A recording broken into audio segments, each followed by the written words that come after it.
Welcome back to Curiosity, Not Judgment. I'm Birga. And I'm Gary. So we mentioned last time as we recorded that we were in Nashville. We recorded 2 episodes in a row here, so still from Nashville. And Gary and I are both in a season where we're going to be doing a lot of traveling. And I was trying to schedule a meeting for you, and noticed that, or I guess a meeting for both of us, and we weren't going to be back in the same city for like 6 weeks or 8 weeks or something like that. It was pretty crazy. And so we're gonna part ways and go do lots of different things over the next coming weeks. And so I just thought I'd bring up that notion of how do we stay curious as we travel and not to fall into a place of judgment, because I'll tell you, I'm wrestling with some things in my head as it pertains to travel. I can make some judgments like, I don't sleep as well when I travel, I don't eat as well when I travel, I don't have a sense of connectedness when I travel. And those are absolutely statements of judgment up front that I am already positioning myself to believe that truth before I even get on the next plane. And so I know that you really enjoy travel. I do too, to some degree, but I think we come at it from very different approaches, and I think probably yours is better. So let's talk about being curious in travel. I don't know that mine is better. It's working for me currently, but I don't have kids at home. Right? I think that's that's one of the big issues. Sure. I didn't travel. I didn't enjoy traveling as much when I had kids at home because I was leaving my wife with extra burdens, and I couldn't see my kids, and inevitably things are going to happen when you're gone that don't happen when you're there. And so I'm in a blessed place in my life where travel is easier because I don't have pets that have to be kenneled. I used to. Right, so I have kind of set myself up for travel where I don't have as much hassles to be gone from my home base. Mm-hmm. So starting there, making sure that those home base things are taken care of when you travel is a big deal. Yeah, I've got pets and kids, so right, exactly. Different outlook, I suppose. So, and then there's other things you can do, obviously. I mean, I've got a go bag, right? So, I hear people who are going on a trip and they start packing 6 months before. It's like, what? Right? So I think there's obviously, I'm breaking things down again, right? There's the approaches to travel, and back to, what can I do? What can I do to control the situation, which you can't, but mitigate risks in the situation. And then, what about other people? And when we travel with other people, and we travel in circumstances, right? And so, my wife and I have a joke when we're packing, especially if we're going on a long trip, and we're bringing luggage. We have been able to go 2 weeks in carry-ons just because we want to be able to do that. But when we bring luggage, what do you put in the luggage versus what you put in the carry-on? Because sometimes the luggage gets separated. Mm-hmm. So there's little things you can do up front to mitigate the risks of circumstances. And then there's the people. Yeah. And I have to tell you, when you're a frequent traveler, you kind of, I kind of look down my nose at the amateurs. Mm-hmm. And it's not that I care that they're traveling with me on my plane as much as it is, look, there's certain things you do and don't do when you travel, and if you're not aware of that, then you just don't think about it. Sure. One of my real pet peeves is, moms who put their kids in a seat and have them kick the seat in front of them the whole time. Mm. It's like, whoa, have you never been in a car with the car seat behind you and you don't understand how disruptive that is? But it's if you've never done it before, and sometimes it's just hey, let me just let you know that, when your kid's kicking your seat, it's like, very disruptive to the people in front of you. Could you please stop that?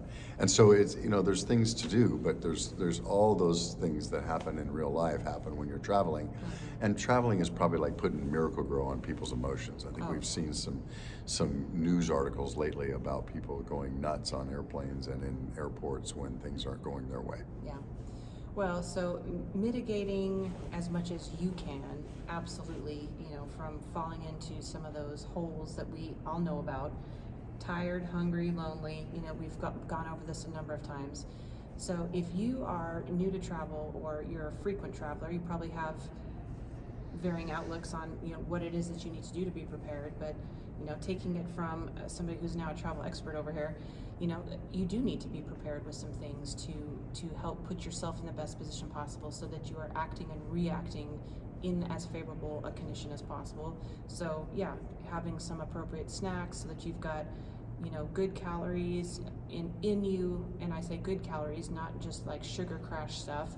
You've got some proteins, you've got some things that are going to help keep your mind alert, keep your body functioning well, so that you're not reacting to people in a cranky, hangry kind of a way. And rest is a big deal, and especially if you're doing international travel, sometimes you just cannot sleep on a plane, and then when you do have the kid behind you that starts kicking your seat, you've got that moment of, are you going to respond in anger? Are you going to respond with, come on, I'm trying to get some sleep, or are you going to take a moment to respond in a cool-headed way and say, okay, that person may not be aware that their child is kicking my seat. That person may not be aware of the level of impact that's happening to my back because they keep kicking my seat, and as you turn around to have that confrontation in a gentle manner, I emphasize the gentle manner, are you prepared to do that?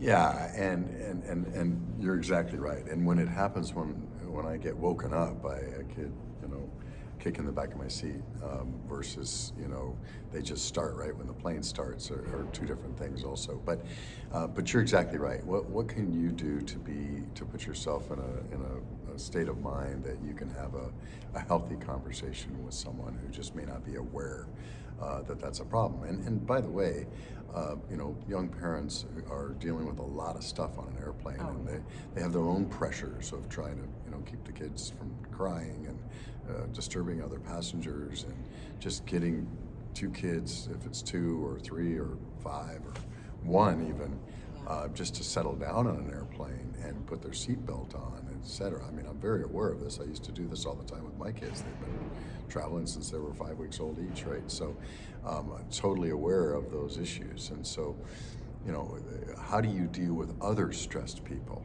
is the real condition here, because if everybody's calm, things are easy. Yeah. If everybody trusts each other that they're out for the best interest of everyone on the plane, that's easy. Yeah. But that's not how we feel when we're in those situations. Certainly. Well, and I think curiosity is going to save you a whole lot of heartache and frustration if you just really implement that as your posture all the way through the travel process, because inevitably you are going to encounter people who react badly or act badly, I guess I should say. And if you can be purposeful to be curious, like, I wonder what's going on that they're throwing such a fit about where they're sitting on the plane. Or I wonder what's going on that they're reacting so strongly to this instruction that they've just been given, instead of adding to the other travelers around that are likely jumping into judgment, looking at somebody meanly, having that person see all the responses of the faces around them, their anxiety's going up, their response level, their defensiveness is going up, and it just perpetuates the problem. So curiosity, man, I think that's got to be your number one travel companion. And I think, just thinking through what are the things that could happen to me today as we go through, I'm shocked. I'm not shocked. I am sometimes surprised and challenged by what people try to bring through TSA, and then they get really angry. What do you mean I can't bring my trusty pocket knife on the plane? I've had it in my pocket for 30 years. Well, sorry, we've changed the rules. We can't do that, right? And the number of bottles of stuff that you're bringing with you, whether it's cosmetics, which we think are safe. I'm not going to build a bomb on us of cosmetics, but you can't do that. They all have to be in a quart-sized bag, and they all have to be under 3 ounces each. And so just knowing the things that are going to happen to you ahead of time as much as possible, and educating yourself is going to save a lot of those little things that can add up over time. It can seem like no one wants you to get on that plane after a while if you're not careful. Yeah. And things tend to go awry when you travel, and just to be prepared for that, and to again think through what your response is going to be as much as you can for when something happens. Your flight is delayed, you miss the next flight, your rental car isn't available, your luggage doesn't arrive in the same location as you. You very often are going to face very frustrating challenges, and thinking through what you might do in that situation ahead of time might help alleviate some of that pressure and stress. You can't predict what's going to happen, of course, but you can just be prepared mentally to handle the situation with a little bit more grace, a little bit more peace. And I think that also helps in the moment as well. Mentally and physically. I mean, I always have things with me that I can work on or read or whatever, depending on the situation.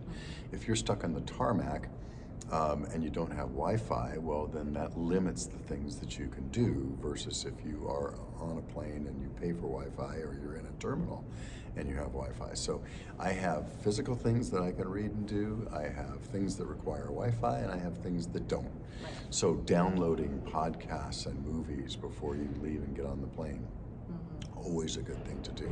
Having work to do, just on the way here, I was stuck in Newark, New Jersey. Not the best place in the world to get stuck, by the way, not my recommended ones. And I had a couple of extra hours that I needed to do something. And so I had prepared for that eventuality. I always have in my briefcase things that I can do if I have no Wi-Fi, things that I can do if I do have Wi-Fi, and things that I can do that means no electronics. And that's just what you do when you travel. Well, and speaking of travel, you and I are both in the midst of conference week. We are in a hotel conference room right now recording, where there's now some workers coming in that are going to reset this room. So we may need to make this a short and sweet episode on travel, but I think it's an important one. And as you and I both get ready to hit the skies over the next number of weeks, and as people come into this podcast and maybe they're going on their own journeys, to really posture yourself in that place of curiosity, to really make sure that you are prepared as much as you can be for the inevitable tweaks that are going to happen to your schedule and your best laid plans, and just to, again, just pause and ask those questions, pause and consider how you might handle the situation in a different way than what be your natural, out-of-pocket response, and how can you contribute to lessening the anxiety and the chaos around you in the event that you're with others that are maybe not feeling that sense of peace. Yeah, and we got spoiled during COVID. My goodness, we kept traveling, and my wife and I, and we were on empty planes, lots of room to spread out, very little hassles. Everybody knew what they were doing because it's the frequent and hardline travelers that were traveling during that time. And I've taken more COVID tests than I can even count now. But now it's back to everybody wants to travel again, and full planes. And so you just have to count on the fact that there's not going to be an empty seat next to you, and there's not going to be, and it's going to take longer to get the planes on. The carry-on overheads are going to be full because everybody has figured out to try to carry everything in their carry-on and not check baggage, and some airlines even charge for checked baggage. And so the bins will be full, and if you're in C group or group 4 or whatever you want to call it on a given airline, you should just take advantage of checking your bag through. They'll have it right there for you. And so there's lots of little tips and tricks, and I feel like we're getting into a tips and tricks of travel thing, but mainly it's about, as Birga was saying, staying curious. What is it that I can do ahead of time to make this the easiest experience possible for me and my fellow travelers, and be considerate of people and give people grace when they're not acting or behaving the same way you are. And I will tell you something that doesn't work. Standing and screaming at someone saying, "I'm not leaving here until you produce my luggage," when your luggage is clearly in a different airport. Not only does it not work for you, and can have some detrimental consequences, by the way, it's not working for the person across the counter from you, and it's not working for the line of people behind you who have other issues that they can take care of. And so, keeping a nice demeanor with people too, especially, I was part of the big Southwest debacle over Christmas. I was trying to travel on the 26th, which you can say, well, Gary, that was stupid anyway, but we got separated from our luggage. We got several delays. We ended up having to go to a different airport, rent a car, and go, and all of that. But during that whole time, my wife and I just would remind each other every time we went to go talk to somebody, smile. And it makes all the difference in the world, because those people are under as equal amount or more stress than you are, and they're trying to do the best they can.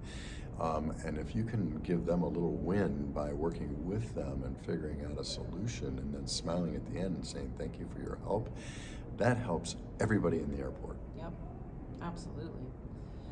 Well, so I think maybe for now I'll wish you happy trails. I know that we may end up doing a couple of episodes by, Zoom or some other electronic means where we're in different states and possibly even different countries from one another, different time zones and the whole 9 yards. But I trust that we will be able to figure out a way to communicate, to continue to stay curious, and to not walk in judgment as we go about our various tasks and trips ahead. And we will wish you a great week and see you from wherever we hail from next, right here on Curiosity, Not Judgment. Take care and travel well.